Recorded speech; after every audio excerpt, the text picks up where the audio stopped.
어떤 확장성이 나오게 되면서 이 한반도라는 것이 고립된 우리들끼리의 땅이 아닌 거예요.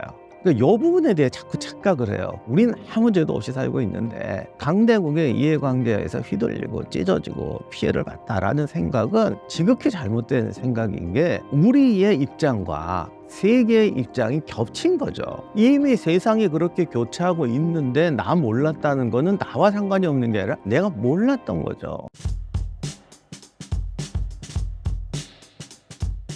과거 역사를 돌아봤을 때 지금의 러우 전쟁과 비슷한 의미를 가지는 전쟁이 있을까요? 요즘에 우크라이나가 현상태 휴전, 어쨌든 현상태 휴전이란 걸 얘기하면서 자꾸 한국식 해법이 아니냐 이런 이야기들을 이제 하게 됩니다. 근데 사실은 푸틴은 한국식 해법도 바라지 않는 거죠. 왜냐하면 한국식 해법이라는 건 결국 분단 체제에서 체제 경쟁과 서유럽이나 미국이 우크라이나에 지원하면서 전쟁이 나지 않도록 집단 군사적 어떤 안보 체제로 가는 이런 구조가 되는 걸 말하는데, 근데 어떻게 보면은 그건 한국식 해법이 아니라 전 세계에서 항상 있던 인류 역사 이래로 항상 있던 해법이죠. 임진왜란 때도 요즘은 이제 중국군이 와서 명나라 군대에서 한 게 뭐 있냐, 우리가 다 했다. 이게 약간 국수주의적인 해석이 막 나오게 되니까 명나라 군대가 아무것도 안 한 것 같은데, 명나라 군대도 와서 보니까 일본군이 세서 못 쫓아낸 거지 명나라 군대가 놀고 먹느라고 안 싸운 게 아니에요. 그러다 보니까 마치 명나라 군대는 아무것도 안 하고 우리가 다 해서 명나라 군대 안 와도 그냥 괜찮을 뻔했다, 이제 이런 해석까지도 사실 공식적인, 아주 이런 공식적인 글에도 과거에 실리기도 하고 그랬었는데, 근데 이제 명나라 군대가 들어오다 보니까 자기들도 이 나라에 참전해서 피를 흘리고, 그들도 한국을 도와주러 온 게 아니라 결국은 자기네 입장에서 온 거니까, 결국 동북아에서 제일 큰 문제는 일본의 북진, 그리고 만주로의 진출을 어떻게 막을 거냐라는 문제죠. 그게 그쪽의 관심사고, 조선 사람들은 지금 우리나라 땅을 어떻게 지키냐의 관심사고, 그 두 가지가 충돌하는 거죠. 우크라이나도 마찬가지죠. 우크라이나 국민들 입장에서는 자국 영토의 문제, 개인 주권의 문제고 민족의 주권의 문제고, 서유럽이나 미국 입장에서는 러시아의 서진을 어떻게 막느냐는 문제고, 러시아는 이제 자기들 말로는 이제 동진, 나토의 동진을 어떻게 막느냐의 문제다. 여기에 대해서 지금 서로 지금도 이 말만 하면 싸우는 분위기인데, 이거는 믿음의 영역이니까 제가 뭐라고 말 못하겠어요. 그러나 아무튼 러시아 입장에서는 자기들의 어떤 이해관계를 그렇게 표현을 하죠. 서유럽과 자본주의 세력의 동진을 막는 게 우리들의 목표다. 그래서 아까 동진과 서진이 충돌하는 거고, 그 사이에서 우크라이나는 국가 일국의 문제가 이제 중요해지는 것이죠. 그래서 역사를 보면은 우리는 흔히 약소국이 강대국한테 휘둘린다. 강대국의 이권 개입에 의해서 대화의 충돌에 의해서 약속이 희생된다, 이렇게 얘기를 하는데 그 말이 틀렸다고는 저는 생각 안 해요. 그런데 그 약소국 그게 그냥 국가의 순수한 개인적 문제라면 강대국이 개입도 안 해요. 이미 세계 지정학적 구조인 거죠. 그 약소국이 태양계에 홀로 떠 있는 작은 위성이 아니란 말이야.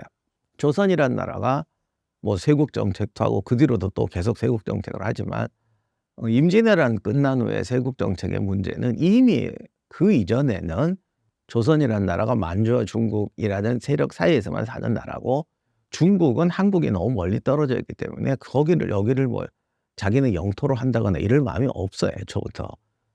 그런 어떤 구조 속에서 존재하고 있던 나라인데, 세계가 성장하다 보니 일본이 대륙으로 진출하려고 그러고, 중국도 이제 만주는 또 중국으로 진출하려고 그러고, 그리고 또 20세기 되니까 이제 만주와 중국이 하나가 돼서 세계로 진출하려고 그러고, 이런 어떤 확장성이 나오게 되면서 이 한반도라는 것이 고립된 우리들끼리의 약소국이든 강대국, 그러니까 우리들끼리의 땅이 아닌 거예요. 그러니까 이 부분에 대해 자꾸 착각을 해요. 그래서 저는 그러니까 임진왜란이나 한국전쟁 이해할 때 우리는 아무 죄도 없이 살고 있는데 강대국의 이해관계에서 휘둘리고 찢어지고 피해를 봤다라는 생각은 지극히 잘못된 생각인 게, 우리의 입장과 세계의 입장이 겹친 거죠. 그러면 뭐라고 설명해야 될까? 한국 땅은 우리는 그냥 있어. 아무 문제가 없는데 세상에 기상 변동이 생겨서 제트기류가 우리 상공에서 교차한다고 생각해 봅시다. 그리고 만약에 어떤 독성 가스가 생겨서 제트기류를 따라 넘어가는데 이게 휙 하면 저쪽 세계를 오염시키고 여기서 이쪽 세계를 오염시킨다 그러면 여기다가 뭐 방벽을 세우든지 해야 되니까 않겠어요.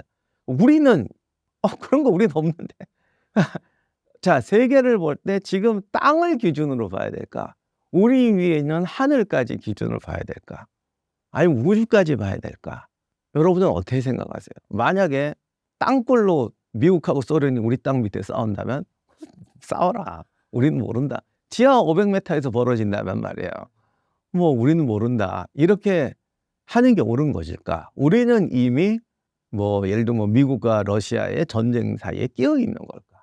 그래서 이 땅은 이미 우리의 어떤 독자적인, 우리의 민족적 고립적인 개념으로 생각할 수 있는 땅이 아닌 거죠.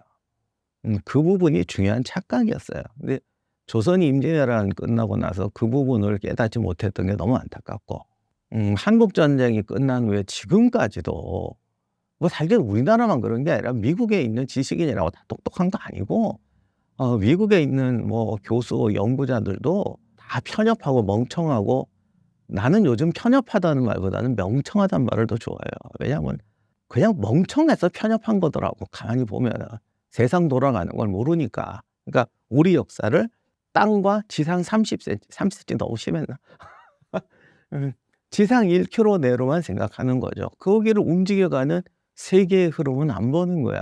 그래서 그런 부분은 뒤늦게 아직도 제대로 못 깨달으니까 맨날 한국 전쟁 얘기할 때 한국의 내전, 한국인끼리 싸웠던 이념의 내전이냐, 아니면 강대국들의 뭐 이권 쟁탈의 희생양이냐.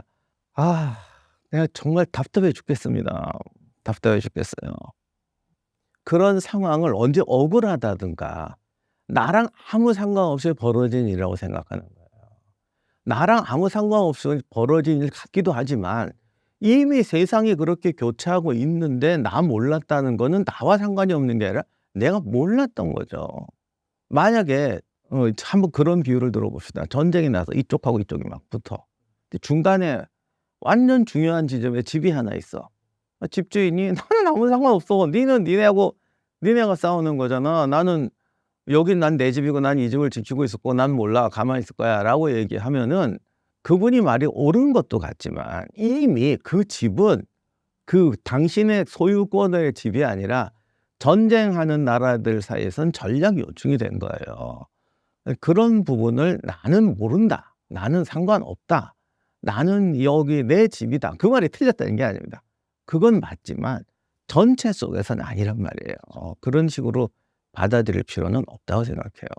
우리나라가 지정학적으로 중요한 위치에 있는 만큼 어떤 준비를 해나가야 할까요? 중간자 남 모른다 이렇게 사는 방법이 하나 있고, 근데 거기에 대해서는 제가 뭐 여러 번 말씀을 드렸어요. 그 다음에 이제 중국 쪽에 붙자, 아니면 뭐 미국이나 이런 서방 세계 쪽에 편을 들 것이냐, 이거는 현실적 선택이에요. 앞으로 이제 블록이라든가 이런 문제도 현실적 선택인데 우리의 이해관계가 어느 게 좋은 건가를 국민이 결단을 해야죠. 우리의 합의를 결단해야 돼서, 아니 뭐 예를 들면 집 살 때 이런 거 있잖아요. 저 집 살까 이 집 살까. 그랬더니 이 집은 집값 떨어지고 저 집은 폭등을 했다. 그건 이제 미래 얘기고, 살 때는 이득을 보고 사는 거 아니에요.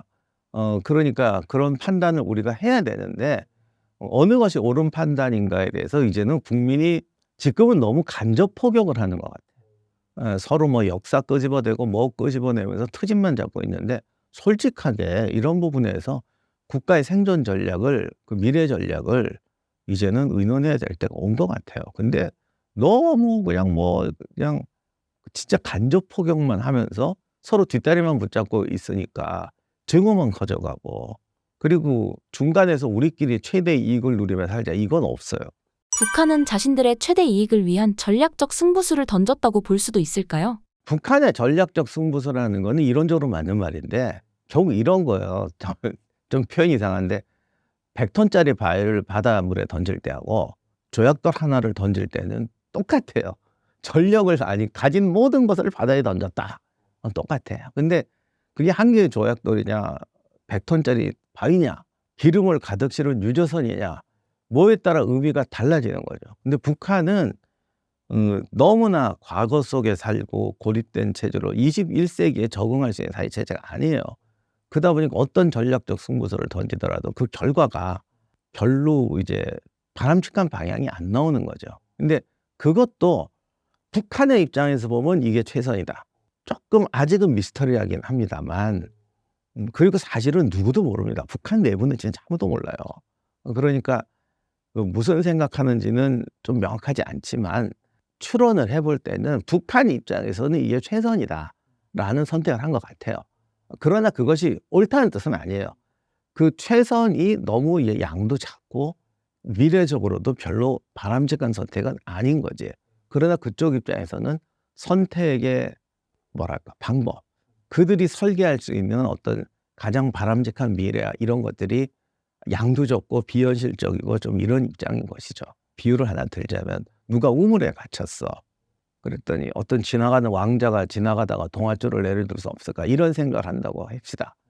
우리 입장에서야 무슨 이게 저기 뭐 119 구조대를 부르거나 뭐 어디 비상벨이거나 지나가는 뭐 이런 생각을 할 이게 그게 말이 되느냐 그러는데 조선시대에 119 구조대가 있기를 하나 지나가는 뭐 트럭이 있기를 하나 그러면 그분이 생각하는 지나가는 왕자가 동아줄을 내려주지 않을까라는 생각이 야 그게 더 비현실적이 아니냐라고 말할 수는 있는데 119 구조대가 있는 지금 우리가 생각할 때의 비현실과 그때 사람이 생각하는 비현실은 어떤 의미로 보면 현실적 비현실은 그때가 더 클 수도 있어요.